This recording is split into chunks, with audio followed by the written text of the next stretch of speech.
Hello and welcome to another video in the Factorio Little Known Facts series. I'm Exterminator and thanks for watching. So this one is going to cover the biter evolution and kind of how it works and all that. So the last one was on pollution, the first video of the series, and that does kind of tie into this because pollution does affect the biter evolution for sure. And yeah, so let's hop into it.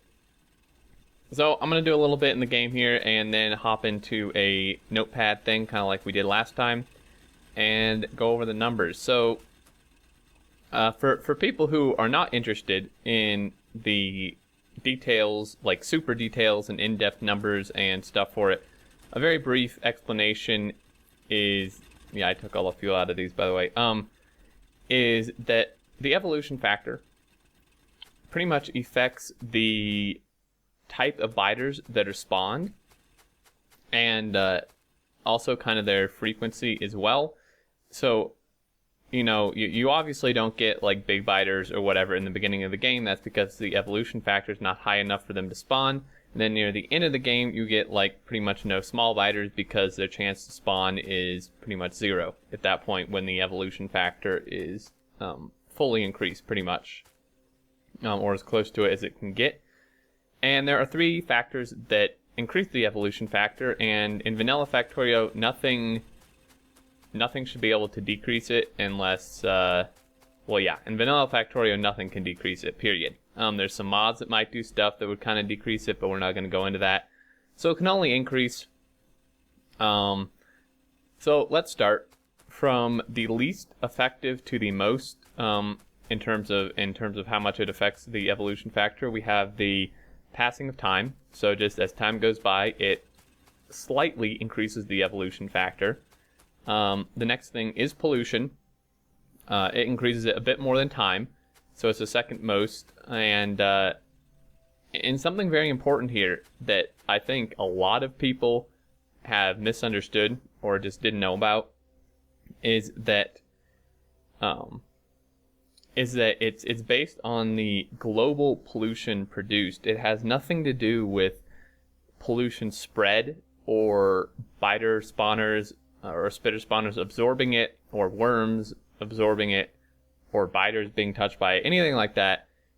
The pollution factor towards the evolution factor is based on the global pollution produced, regardless of where it's produced or what's producing it. Okay, so just any pollution that's produced in the world contributes to it. Okay, so that's something to remember. I think a lot of people have a misconception, and I kind of went over this in the pollution video, that is based on the spawners absorbing it, and they do absorb it, but that does not affect the evolution factor. That affects other things like their attacks and stuff. So that's just something to keep in mind. And then the third factor, which is the most impactful, is killing spawners. Okay, spawners increase it by quite a lot comparatively to the other two. And that's pretty much it. Okay, so that's the basic version. Now, if you're interested in the numbers and stuff, we will go ahead and get into that. So I'm going to go ahead and pause our game here, and I'm going to switch to our notepad file, which we can just overlay over Factorio, which should work. Let me make sure. I'm going to have to switch here screens very quickly. Okay, sorry for the OBS pop-up. Okay, so first of all, you can kind of check the current evolution factor by putting in this command into the console, and you need to use /c first because that was changed a while ago, just in case you didn't know. So if we go back here to Factorio and we place this in, you see I've done it a few times. You can see now that the evolution factor is 0.4, 0.43, so on and so forth. I have the evolution factor mod indicator here, and it obviously doesn't really go out past this very much, so that's why it kind of just rounds it. But that's what it's at exactly right now. So for 0.4%, right? Because if we move the decimal over 2, that's how we get the percentage. Okay, so back to our notepad here. Okay, so that's that. Just a quick thing. Okay, so evolution factor determines what type of biter spitters respond. I already went over that. 3 things increase it. this is important. It asymptotically approaches 1, but never actually reaches it. And I would like to give a quick thanks to Mad Zuri for confirming this bit here. He's like a major expert on Factorio, and I was reading through the wiki, and some of it didn't make sense in relation to this part, and I asked him about it, and he was kind enough to clarify, and I definitely trust what he said because he knows like everything about the game. So quick thanks to him for that. But essentially what this means, and I actually didn't know what this meant. I guess I was like not paying attention in the math class when we learned it or something. But this essentially means that it gradually approaches 1, starting at 0, obviously. So it's between 0 and 1 rather. But it gradually approaches it, but never actually reaches it. Okay, so it like approaches it to infinity. But never actually gets there, right? So the longer it goes on, the less things are going to increase it, if that makes sense. I mean, you can look up the term asymptote or asymptotically. It's like a math term or a something like that term, but the examples they use like on the wikis and stuff for the math term is that it's like one line approaching another line gradually, but like infinitely, because it never actually hits it. So that's kind of how it works. So it never actually hits 1. It starts at 0 and gradually goes towards 1, but never actually gets there. So the longer you go on, the less it's gonna contribute to getting there, if that makes sense. It's a little hard to explain. Okay, so now we'll go into the 3 factors that increase it, again from the least impactful to the most. Passing of time increases it by this is 5 zeros, 0.000004 per tick. And if we remember from the pollution video, or if you don't know, there are 60 ticks in a second, okay? Factorio stuff is based on ticks, so a tick is 1/60th of a second. So this is per tick, okay? So it would be 0.00024 per second, or 0.0144 or 1.44% per hour. Okay, so for every hour that goes by, now when the game's paused, like I have it here, it does not contribute. Obviously the game's paused. For every hour of actual play that goes by, the evolution factor increases by 0.114%. Okay, kind of. I'll explain that down here a little bit. So the next thing is the global generation of pollution, right? So it increases the evolution factor by, again, I believe is that 4 zeros? Yeah, 0.00015 or 0.0015% per 1,000 pollution produced globally. Now this may seem like a tiny increase right here.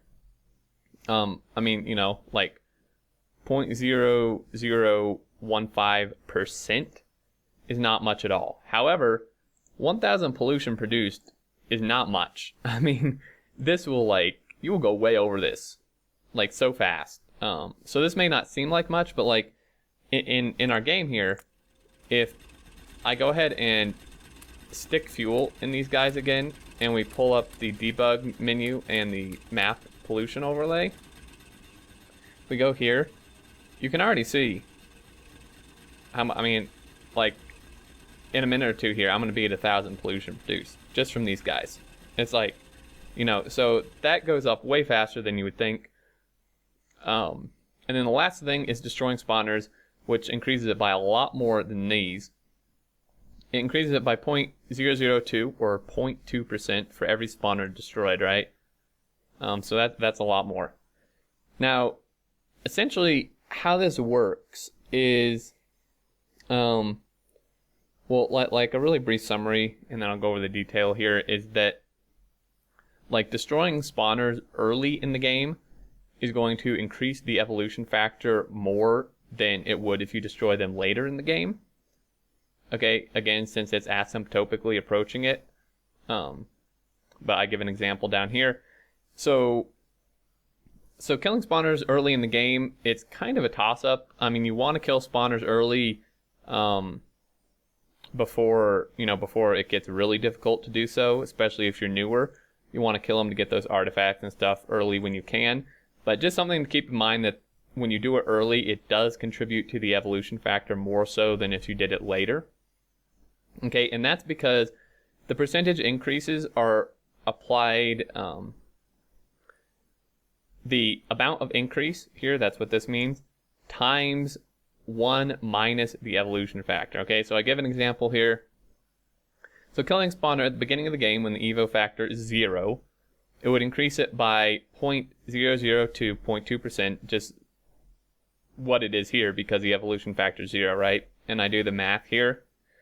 0.002 times 1 minus 0. 1 minus 0 is obviously 1, so we're just going to get the same.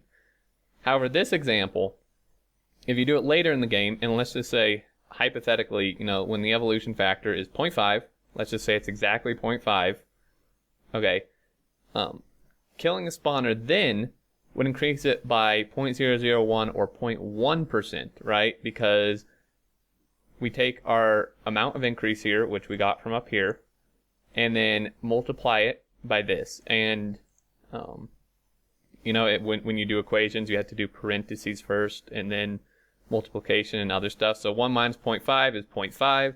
This times 0.5 is 0.001, okay? That's kind of just an example. And when I say 0.5 here, this is 50%, okay? It's not 0.5%, okay? This is 50%. Okay, so I just wanted to clarify that because people might be thinking that, like, that's what we're at now. But this is not 0.5%, this is 50%. Okay? So that's just, that's kind of how that works. So, like I said beforehand, later in the game the less the evolution factor will increase. Okay, now the biter expansion, I just thought I'd cover this, is, so essentially how it works is every once in a while a group of biters from an existing base will go and create a new base. And they search for a spot that is about 3 chunks away from any existing biter bases, not just the one they came from, but any others, and 3 chunks away from any of the players' buildings. Once they find a spot, they die and form a new base, okay? Now, I wanted to bring this up because I've seen some videos lately, some playthroughs, where people go around and, like, place, like, belts or whatever, like, in the middle of nowhere. And why they do that is so that things can't spawn right there or near there, right? Because it has to, they search for something that is 3 chunks away or about 3 chunks away from any of the players' buildings, right? So if we go back in here and we turn on our debug menu, again, one of these is a chunk. So let's say a biter base started here, right? They send out some dudes. If we had something like over here, they wouldn't want to spawn here or within 3 chunks of it, right? So that's why people do that. Personally, I don't really like that because I kind of just like letting the biters do their thing, but I did want to bring that up just to clarify that. Okay, so that covers all that. Last thing to go over here, and this is kind of maybe a little confusing, but I'll try to go over it. We have the wiki here, and if this information is wrong, I do not want to be held accountable because there is some misinformation on the wiki, and I don't already know this stuff. So what's shown here is what I'm going off of. Well, it's what I'm showing you, obviously. So hopefully these are not wrong. This is what's on the wiki. It was updated recently, so I'm hoping these are correct. But yeah, so essentially here are the spawn chains, and based on the evolution factor, we have the factor here. Now this shows 1, but it would never technically really get to 1, but close enough for these to make sense. Okay, so right in the beginning of the game, you're only going to get small biters, okay? That's what it is. Those are the only thing that have a chance to spawn. Nothing else does. Okay, you get farther into the game, okay, and small biters have a higher, or have still pretty high chance of spawning, but then you start getting a kind of small chance of medium biters spawning. And then as you progress, they kind of even out, and it starts swaying more towards medium biters and more away from small biters. And then you can just look, big biters, and it at a certain point, it doesn't really even spawn small biters anymore, because it's kind of focused on these guys. So behemoth biters essentially and spitters don't really spawn until really late in the game, but at that point it's mostly behemoth and big, because medium ones don't really have much of a chance. So these are the numbers for both. You can pause the video if you want to look at them more. Hopefully you can see them. One other thing to mention is the spawn shift. And essentially what it is the further away from the starting location, the thing is, the more the chance rolls toward spawning like something bigger. So I'll give an example here. If the spawn shift is 0.2 at the time when the evolution is 0.25, the result for spawning is 0.2 plus 0.25. You get this, and you have a chance to get a medium biter. So it's a little hard to explain. I'm even still trying to wrap my head around it, but essentially what it means is that the farther away from spawn you get, it has a slightly more chance, a slightly higher chance, I should say, to spawn one of these. Now, obviously, you're not going to get like a behemoth biter spawned at the beginning of the game, right?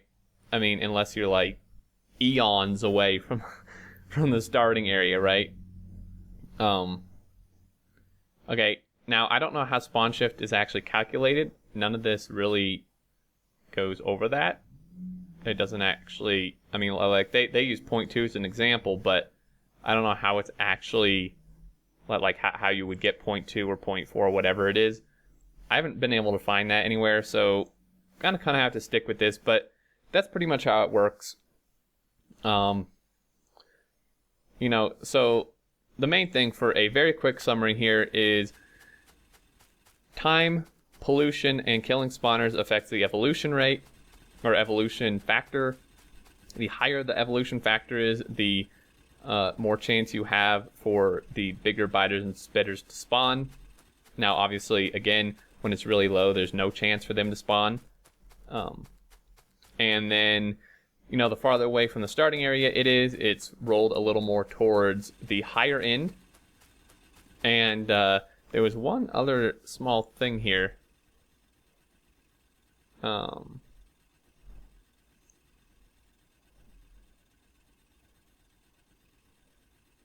Okay, well, actually, yeah, that's kind of what I went over. So there's that, and then when they go to expand, they search for a place that's about 3 chunks away from any existing base and 3 chunks away from any of your stuff. And yeah, that's about it. So you can check it by typing in that command. And if you also install the evolution factor GUI, that's pretty helpful. You know, again, if I just do this again to check, you can see it's 0.5%, which is what we have up here. Okay, but of course I haven't killed any bases. This is a minimal amount of stuff in comparison to what you would normally do in an actual game. So I hope that kind of gives you an idea of what affects the evolution factor and by how much, and kind of what all that means. Now, if you have any other questions, definitely feel free to post in the comments, and I'll try my best to answer them. If I got information like horribly wrong, I want to apologize, and I mean, most of the information I got was from the wiki and from some posts made elsewhere, and from my own knowledge from playing the game, and from Madzuri. So I hope none of it's wrong, but if so, I do apologize. So that's going to be it for now, guys. I think the next video, I'm not sure what that'll be on. Maybe like belt throughput, maybe module stuff. I don't know. And I'm totally open to suggestions as well for that. But until next time, thank you so much for watching. I hope this was helpful and informative. But until then, I look forward to seeing you all, and do take care.